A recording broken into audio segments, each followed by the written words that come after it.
హరి ఓం శ్రీ గురుభ్యో నమ.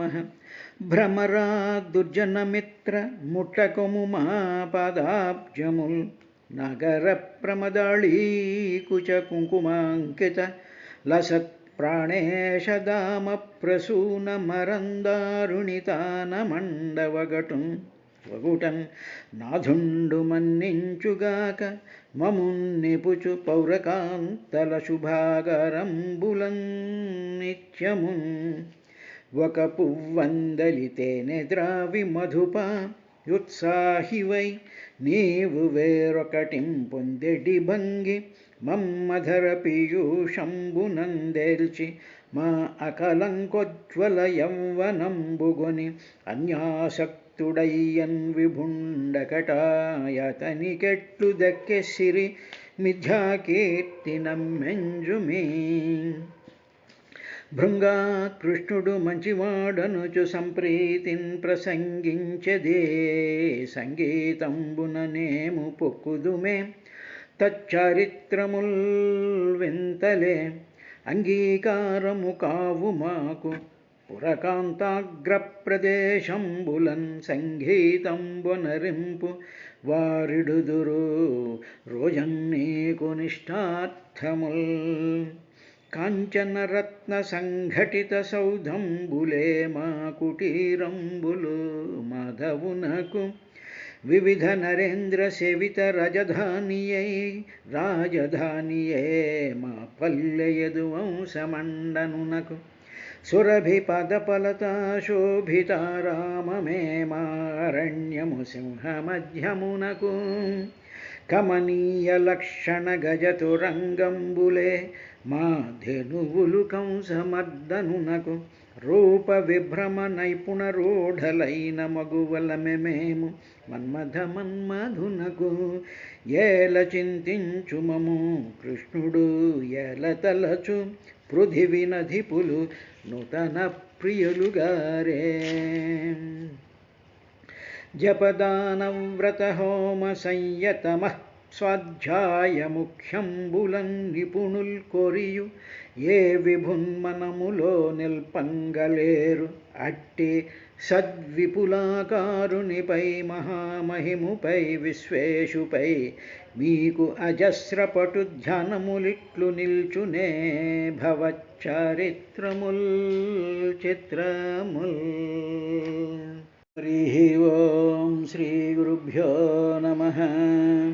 ఓ ప్రాచీన బర్హి, నేను ఇంతవరకు కూడా జీవుడు సంసారంలో ఎలా పడుతూ ఉంటాడు, ఈ కర్మలు చేస్తూ కర్మఫలాలను అనుభవిస్తూ ఆ ఫలాల నుంచి మళ్ళీ తప్పించుకోవడానికి మళ్ళీ కర్మలు చేస్తూ అదేవిధంగా ఈ సుఖదుఖాలని ఒక తల మించి భుజం మీదకు మార్చుకుంటూ భుజం మించి చేతుల మీదకు మార్చుకుంటూ ఈ విధంగా దుఃఖాలను ఒక దుఃఖాన్ని మరొక కర్మ ద్వారా మార్చుకుంటూనే ఉన్నాడు తప్ప సరైనటువంటి నివారణోపాయం లేదు. తరువాత తాత్కాలికంగా నివారణోపాయం కింద కనిపిస్తూ ఉన్నా మళ్ళీ అవి సమగ్రమైనటువంటివి కావు అనేటువంటి అద్భుతమైనటువంటి 3 విశేషాలను చెప్పారు. అంటే ఏమిటన్నమాట, మనం చూసుకుంటూ ఉండేటువంటి నివారణ తాత్కాలికం మాత్రమే.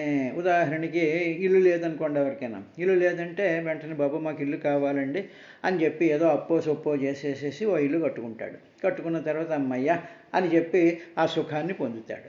అది అమ్మయ్య నాకు ఈ బాధ నుంచి నాకు ఇది నివారణోపాయం అయింది అనుకుంటాడు. బాగానే ఉంది. అన్న తరువాత ఏమిటవుతుంది అంటే, అయ్యో ఇది కట్టాము, ఇల్లు కట్టిన తర్వాత ఏమో మనకి ఇంత డబ్బు ఖర్చు అయింది కాబట్టి పైన ఉండేటువంటి దానికి ఏదో అద్దెకిస్తే మనకి ఇది వస్తుంది అని చెప్పి మళ్ళీ దానికి అద్దెకి ఇవ్వడం. అద్దెకి ఇచ్చేటప్పటికి ఏదో 2 నెలలు అద్దె ఇచ్చిన తర్వాత ఏమండి అది పోయింది ఇది పోయింది, దాన్ని రిపేర్ చేయించండి దీన్ని రిపేర్ చేయించండి అని చెప్పి మళ్ళీ చేస్తూ ఉంటారు. అంటే ఏమిటన్నమాట, ఈ దుఃఖము ఈ సుఖం నుంచో నెత్తి మీద భారం, భుజం మీద భారం, కాళ్ళ మీద భారం, నడ్డి మీద ఇలాగా ఈ సుఖ దుఃఖాలని మార్చుకుంటున్నారే తప్ప నివారణోపాయం అనేటువంటిది లేదు.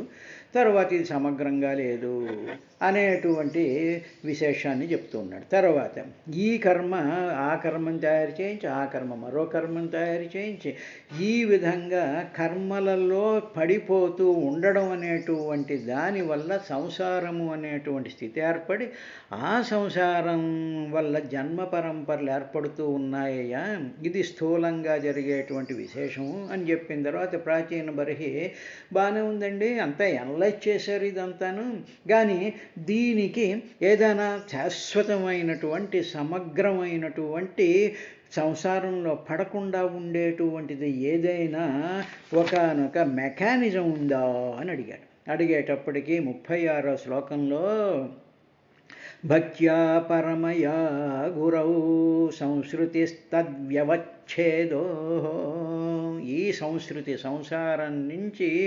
బయటపడేసేటువంటి నివారణోపాయం ఏమిటంటే పరమయా భక్త్యా గురౌ, గురవు అని పదం వాడి, అంటే జగన్నాథుడైనటువంటి శ్రీహరే గురువు అని. గురువు అంటే అజ్ఞానాంధకారమును, గుకారో అంధకార రుకారో తన్నివారక అని గురు శబ్దానికి అదే అర్థం. అంటే అజ్ఞానం నుండి బయటికి తీసుకెళ్ళేటువంటి మెకానిజంని గురువు అంటారు. అది మనలో ఉండేటువంటి వివేకమైనా మన గురువు కావచ్చు, భగవంతుడు శ్రీకృష్ణుడు భగవద్గీతలో చెప్పింది కానీ, లేకపోతే భాగవతంలో నారద మహర్షి చెప్తున్నటువంటివి కానీ, ఏదైనా సరే మన అజ్ఞానాన్ని, మన ప్రాబ్లమ్ని మన కళ్ళ ముందు పెట్టి ఇవన్నీ కూడా మిథ్యలు అని చెప్పి మన దాంట్లో నుంచి బయటకు వేసేటువంటి ఆ మెకానిజాన్ని గురువు అంటారు. ఆ గురువు ఎవరోగా శ్రీహరేనయ్య. కాబట్టి పరమయా భక్త్యౌ, అటువంటి గురువు మీద నీకు పరమమైనటువంటి భక్తి ఉంటేనే తాత్కాలికంగా ఉండవు నివారణోపాయాలు, అవి పెర్మనెంట్ సొల్యూషన్స్ వస్తాయి, అవి పూర్తిగా కాంప్రహెన్సివ్ సమగ్రంగా ఉంటాయి. అది సమగ్రంగా ఉంటూ పరిపూర్ణమైనటువంటి నివారణోపాయం కలిగి సంసారం అనేటువంటి దాని నుంచి నిన్ను బయటికి పడేసేటువంటివి ఈ మూడిటితో ఏమిటంటే పరమయా భక్త్యా గురవు అని చెప్పిన తర్వాత దానికే చెప్తూ ఆయన వాసుదేవే భగవతి భక్తియోగ సమాహిత సధ్రీచీనేన వైరాగ్యం జ్ఞానంచ జనయిష్యతి. వాసుదేవే భగవతి భక్తియోగ సమాహిత అన్నాడు. అంటే ఏమిటి? వాసుదేవ భగవానుని యందు, అంటే వాసుదేవుడి యందు సరైనటువంటి పద్ధతిలో ఏకాగ్రచిత్తంతో చేసేటువంటి భక్తి యోగము ఏం చేస్తుంది అంటే జ్ఞాన వైరాగ్యాలని, జ్ఞానాన్ని ఇస్తుంది, వైరాగ్యాన్ని ఇచ్చి నీలో వాటిని అంటే భక్తిని, జ్ఞానాన్ని, వైరాగ్యాన్ని ఇచ్చేటువంటిది భక్తి. భక్తి వల్ల జ్ఞానం వస్తుంది, వైరాగ్యం వస్తుంది. ఇది మనం జాగ్రత్తగా పట్టుకోవలసినటువంటి పాయింటు. ఆ భక్తి నీకు ఎలాగ ఏ విధంగా వస్తుంది అంటే వాసుదేవే భగవతి, అంటే వాసుదేవుడు అనేటువంటి ఆ పరమాత్మ యొక్క ఆ స్థితి యందు సధ్రీచీనేన సరైనటువంటి పద్ధతితో సమాహిత ఏకాగ్రమైనటువంటి శ్రద్ధతో కూడుకున్నటువంటి పరిపూర్ణమైనటువంటి నమ్మకంతో నువ్వు కన్విన్స్ అయ్యి సమస్తంలో కూడా వ్యాపించిపోయినటువంటి విశ్వచైతన్య స్వరూపుడైనటువంటి సర్వవ్యాపకుడైనటువంటి వసించేటువంటి ఆ విజ్ఞాన స్వరూపమైనటువంటి ఆ శ్రీహరి యొక్క ఆ భావమునందు అది తప్ప మిగతాది ఏదీ కాదు అనేటువంటి భావం మీద నువ్వు ఏకాగ్రంగా కానీ సమాహిత ఏకాగ్రచిత్తంతో చేసినటువంటి భక్తి యోగ దాని మీద నీ దృష్టి ఎప్పుడు ఉండి అదే సత్యము, అదే ఆ భగవంతుడే సత్యము అనేటువంటి భావన నీవు గట్టిగా పట్టుకోవాలి. అంటే సింపుల్గా చెప్పాలి అంటే ఎండలో వెళ్తున్న ఎండమావులు నీళ్ల కింద కనిపిస్తూ ఉంటాయి. ఇప్పుడు భక్తిభావం ఏమిటి అంటే ఇవి సూర్యరశ్మి మాత్రమే, ఇవి నీళ్లు కావు, ఇది సూర్యరశ్మి మాత్రమే అని చెప్పి నీళ్లలాగా కనిపిస్తూ ఉండేటువంటి దానిని టోటల్గా తీసేసి ఆ నీళ్ల బదులు సూర్యుడి యొక్క కాంతి టోటల్ ఇంటర్నల్ రిఫ్లెక్షన్తో కూడుకున్నటువంటి ఆ సూర్యరశ్మే, ఇది సూర్యరశ్మే, అది సూర్యరశ్మే అనేటువంటి భావాన్ని ఏకాగ్రచిత్తంతో, ఇక నీళ్లు అనేటువంటిది కాకుండా ఇదంతా కూడా సూర్యరశ్మే, ఇది నీళ్ల కింద భావించబడుతోంది అనేటువంటి కూడా పక్కకి తీసేసే, ఇది సూర్యరశ్మే, ఇది సూర్యరశ్మే, ఇది సూర్యరశ్మే ఈ విధంగా కనిపిస్తోంది అని, ఆ సూర్యరశ్మే నాకు కావాలి, ఆ సూర్యరశ్మే నాకు నా మనసులో నా చిత్తంలో ప్రచోదయాత్, భర్గో దేవస్య ధీమహి ధియో యో న ప్రచోదయాత్. భర్గో దేవస్య అంటే భర్గ అంటే ఆ వెలుగు యొక్క ఆ తత్, ఆ ఒక్క వెలుగే నా మనసుని ధీమహి, నా యొక్క మనసుని దాని మీదకి అదే కంటిన్యూస్గా ప్రచోదనం చెయ్యాలి. అలాగ చేసేటువంటి క్రియని భక్తి యోగము అంటారు. ఇప్పుడు ఈ ఎండమావుల్లో ఉండేటువంటి నీరు ఏమిటి అంటే మనం చూస్తూ ఉండేటువంటి ఈ చెట్లు పుట్టలు నక్షత్రాలు ఆకాశం మనుషులు 84 లక్షల జీవరాశులు ఇవన్నీ కూడా నీళ్ల కింద మనకి కనిపిస్తూ ఉన్నాయి. ఇప్పుడు చూడవలసింది ఏమిటంటే వాసుదేవే భగవతి, ఇదంతా కూడా వాసుదేవుడు అనేటువంటి వెలుగు మాత్రమే, ఆత్మ చైతన్య ప్రకాశమే. ఇవన్నీ వివిధంగా కనిపించేటువంటి మిథ్యారూపాలే. ఎండమావుల్లో నీరు కింద కనిపిస్తోంది. అదేవిధంగా మనం చూస్తూ ఉండేటువంటివన్నీ కూడా ఈ విధంగా నీరు ఏ విధంగా కనిపిస్తుంది, ఇవన్నీ కూడా అలాగే కనిపిస్తున్నాయి అనేటువంటి భావన పెట్టుకుని అదే ప్రచోదయాత్, మన మనసు నిండా ఆ భావాన్నే నింపుకోవడమే సమాహిత భక్తి యోగ. ఆ విధంగా యోగం కలపాలి. యోగం అంటే కలుపుట అని అర్థం అన్నమాట.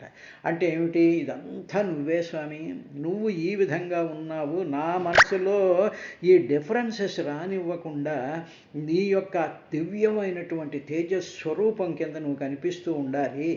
ఆ కనిపించేటప్పుడు ప్రాథమికంగా మన ఏదో ఆకార స్వరూపం కింద ఏదో కృష్ణుడో నారాయణుడో అమ్మవారు ఏదో ఒక భావాన్ని చేసుకుంటూ అన్నిట్లోనూ కూడా దానినే చూస్తూ సాకార రూపంగా చూస్తూ నెమ్మదిగా వాసుదేవ స్వరూపంలోకి వెళ్ళిపోవాలి. కాబట్టి ఓం నమో భగవతే వాసుదేవాయ, ఓం నమో భగవతే వాసుదేవాయ, ఓం నమో భగవతే వాసుదేవాయ, ఓం నమో భగవతే వాసుదేవాయ, ఓం నమో భగవతే వాసుదేవాయ అని చెప్పి ఆ వాసుదేవ మహామంత్రంతో శరీరం అంతా కూడా నింపేసుకుంటూ ఆ మంత్రమే కళ్ళ ద్వారా ముక్కు ద్వారా చెవుల ద్వారా కూడా వ్యాప్తి చెందుతూ ఉన్నట్టుగా భావన చేస్తూ దాని మీద అలా భక్తిని పెంచుకుంటే బాగానే ఉంది స్వామి, పెంచుకున్నా ఏం వస్తుంది అంటే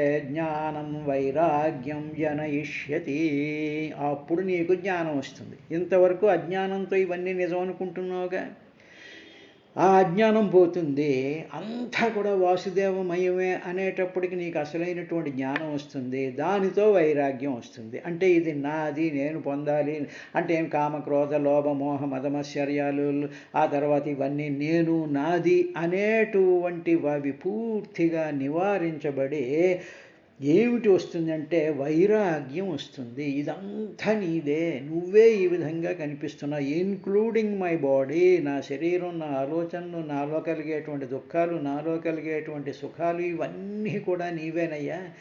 అన్నీ నీవైనప్పుడు నేను నాది అని నేను ఎలా అనుకోగలను అనేటువంటి వైరాగ్యం వస్తుంది.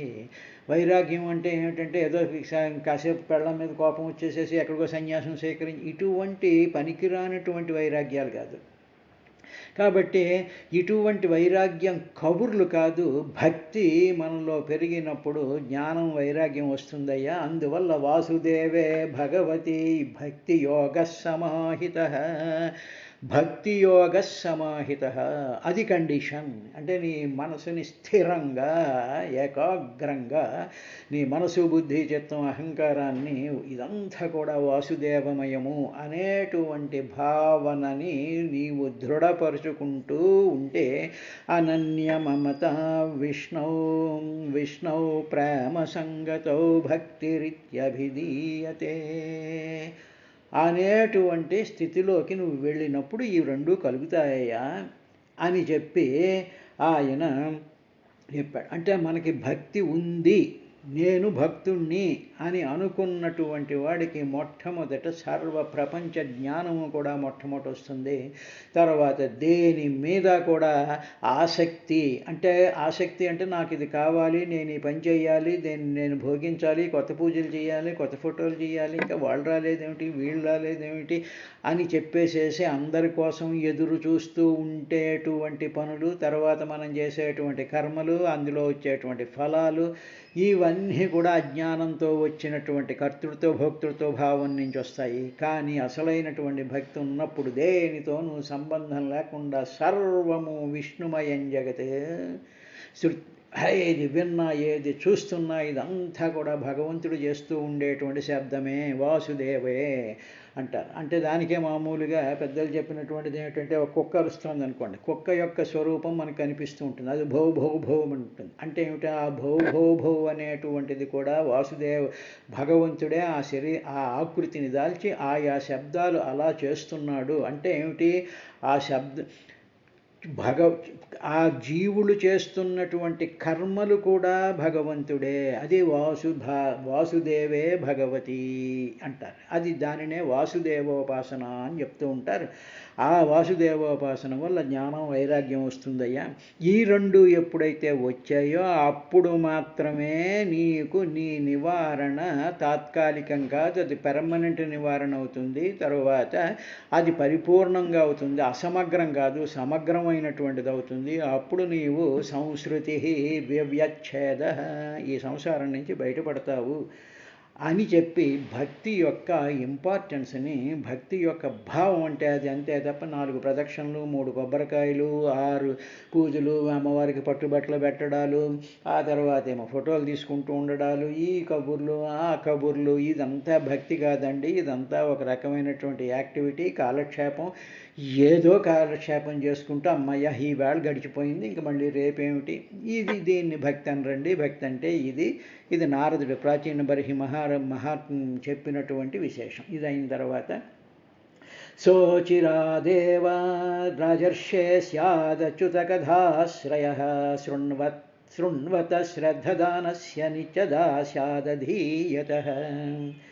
రాజర్షి, సరే బాగానే ఉంది స్వామి, మరి వాసుదేవతత్వం కింద చూడమంటున్నావు, బాగానే ఉంది, మరి ఎలాగ దాన్ని చూడడం అని ప్రశ్న వేయడానికి రెడీగా ఉన్నావు కదా ప్రాచీన బర్హి. దానికి ఏం చేయాలంటే రాజర్షే స్యాతే అచ్యుత కథాశ్రయ శ్రద్ధదానస్య శృణ్వత. నిత్యం అంటే ఎవ్రీడే, ఎవ్రీ మూమెంట్ శ్రద్ధగా అచ్యుత కథాశ్రయ, అచ్యుతుడి యొక్క కథలను వింటూ ఉండాలి అని మొట్టమొదటి. తర్వాత మోక్షశాస్త్రాన్ని అధ్యయనం చేస్తూ ఉండేటువంటి సాధకుడికి తొందరలోనే ఆ భక్తిభావం కలుగుతుంది అన్నాడు. అంటే ఏమిటి మోక్షశాస్త్రం అంటే ఏమిటి? భాగవతం మోక్షశాస్త్రం అని పెద్దలు చెప్తారు. కాబట్టి నీవు ఈ మోక్షశాస్త్రాన్ని అధ్యయనం చేస్తున్నావు అనుకో, భాగవతాన్ని మనం అధ్యయనం చేస్తున్నాము అంటే భాగవతాన్ని పారాయణ చేస్తున్నాం. పారాయణ అంటే ఊరికనే మెకానికల్గా కాకుండా అందులో ఉండేటువంటి ప్రతి శ్లోకానికి, అందులో ఉండేటువంటి ప్రతి పదాన్ని అర్థం చేసుకుంటూ, దాని యొక్క భావాన్ని మనసులోకి ఎక్కించుకుంటూ, దానిని మననం చేసుకుంటూ, దానిని అన్వయపరుచుకుంటూ, దానినే నిరంతరము తలుచుకుంటూ ఉండడం వల్ల ఆ భాగవతంలో ఏమున్నాయంటే అచ్యుతుడి యొక్క కథలు ఉన్నాయి. రాజర్షే, ఓ రాజర్షి, నిత్యదా అన్ని కాలాల్లోనూ శ్రద్ధదానస్య శ్రద్ధ కలిగి ఉన్నట్టు, తర్వాత శృణ్వత మొట్టమొదటి శ్రద్ధ ఉండాలి. నెంబర్ 1, మాకు శ్రద్ధ ఉందండి కానీ మేము భాగవతం వినమండి, మేము గుళ్ళోకి వస్తామండి, గుళ్ళో మాత్రం భాగవతం వద్దండి. మేమేమో మిగతా పనులన్నీ చేసుకుంటూ ఉన్నామండి, భాగవతం మాకు శృణ్వత వినాలయ్యా బాబు అని. దేన్ని? మోక్షశాస్త్రమైనటువంటి భాగవతాన్ని వినాలి. ఆ ప్రవచనాలు మనకొద్దు. సరే, అది వాళ్ళ కర్మ, వాళ్ళ దృష్టి ఆ విధమైనటువంటి ఆ అధలోకానికి తీసుకెళ్తున్నప్పుడు వాళ్ళు అలాగే మాట్లాడుతూ ఉంటారు. శృణ్వత శ్రవణం చేయాలి. ఆ శ్రవణం కూడా శ్రద్ధదానస్య. మేము పెట్టుకుంటామండి భాగవతం, రండి మీరు చెప్పండి, కానీ మేము అటు చూస్తాం ఇటు చూస్తాం, ఆ పనులు చెప్తాం ఈ పనులు చెప్తాం, వాళ్ళని డిస్టర్బ్ చేస్తాం వీళ్ళని డిస్టర్బ్ చేస్తాం, ఇటువంటివి కాదు. శ్రద్ధదానస్య శృణ్వత చెయ్యాలి. తర్వాత అధీయత, ఆ మోక్షశాస్త్రాన్ని అధ్యయనం చేస్తున్నటువంటి వాడికి అలా శ్రద్ధగా ఉంటూ అచ్యుతుడి కథలను ఆశ్రయిస్తూ ఆ కథలు చెప్పేటువంటి మోక్షశాస్త్రాన్ని ఎవరైతే దాన్ని అధ్యయనం చేస్తూ ఉంటారో అటువంటి వాడికి చాలా తొందరగానే అచిరాత్ అంటే చాలా తొందరగానే ఏమిటి వస్తుందిట? భక్తి యోగం వస్తుందిట. కాబట్టి ఆ భక్తి యోగం స్యాత్ కలుగుతుంది. అంటే ఏమిటన్నమాట? మోక్షశాస్త్రం అయినటువంటి భాగవతాన్ని అధ్యయనం చేయాలి, భాగవతాన్ని అర్థం చేసుకోవాలి, భాగవతాన్ని శృణ్వత వినాలి. అధ్యయనం చేసినప్పుడు శ్రద్ధ ఉండాలి, వినేటప్పుడు శ్రద్ధ ఉండాలి, దానిని మననం చేసేటప్పుడు శ్రద్ధ ఉండాలి. ఈ 3 కార్యక్రమాలు నిత్యదా చెయ్యాలయ్యా. అప్పుడు ఏమిటి జరుగుతుంది అంటే, ఇలాగ చేసినటువంటి వాడికి భక్తి యోగం అప్పుడు సిద్ధిస్తుంది, అప్పుడు వస్తుంది భక్తి. అంతే తప్ప కొబ్బరికాయలు కొట్టేసేసి క్వశ్చన్ వేసేసి తప్పట్లు కొట్టేసేసి అటు ఇటు చూస్తే ఏదో 4 పాటలు పాడేసేసుకుంటూ వెళ్ళిపోయేటువంటిది భక్తి రాదు అది. ఇది భక్తికి నారద మహర్షి, ప్రాచీన బర్హి మహారాజుకి వేదవ్యాస మహర్షి సుఖమహర్షి చెప్పినటువంటి భాగవతం ఇదంతా. కాబట్టి మనకి వాళ్ళ మీద భక్తి ఉన్నప్పుడు, వాళ్ళ మీద గౌరవం ఉన్నప్పుడు ఇటువంటి వాళ్ళు చెప్పారు కాబట్టి ఇది అని దీని వైపుకు మన మనసుని, మన మార్గాన్ని, మన దీన్ని ఇటువైపుకి పట్టించుకుంటేనే మనం భక్తులము అనిపించుకుంటాం. కానీ ఇవేహీ కాకుండా ఉంటే అది భక్తి కాదు, అది అజ్ఞానంతో ఉన్నదే అవుతుంది. అందువల్ల భక్తి యోగానికి ఆలంబనం ఆశ్రయ అన్నాడు.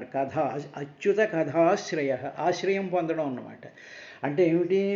భక్తి యోగానికి ఆశ్రయం ఏమిటి అంటే అచ్యుత కథాశ్రవణం శ్రద్ధదానస్య, తరువాత శృణ్వత వినడం, అధీయత చదవడం. ఈ 3 చేసినట్లయితేనే అప్పుడు భక్తి అనేటువంటిది వస్తుంది. ఎప్పుడైతే భక్తి వస్తుందో జ్ఞానం వస్తుంది, జ్ఞానం వస్తే వైరాగ్యం వస్తుంది.